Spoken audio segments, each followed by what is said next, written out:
अच्छा, ये अस्सलाम वालेकुम। ये बंगिश कॉलोनी का ये रोड है। ये यहाँ पे किराने की दुकान खुली है, गोश्त की दुकान खुली है, और लोग जो है ना वो माशाल्लाह अच्छे तरीके से घूम फिर रहे हैं। तो जबकि पीरभाई अड्डे की जो रोड थी बाहर, वहाँ चहल पहल नहीं थी, तो महल्ले में चहल पहल नज़र आ रही है, लोग फिर रहे हैं, छतरियाँ लेके खड़े हैं। तो मैं समझता हूँ ये देखें, ये भी लोग खड़े हैं, वो भी खड़े हैं, तो इस चीज़ से हमें परहेज़ करना चाहिए।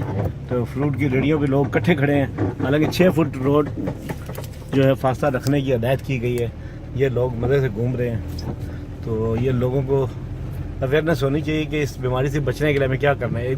घरों से नहीं निकलना और एहतियात करनी है। ये यहाँ पे भी ये लोग बच्चे जो ये इकट्ठे खड़े हैं यहाँ पे, ये नहीं होना चाहिए, ये चीज़ गलत है।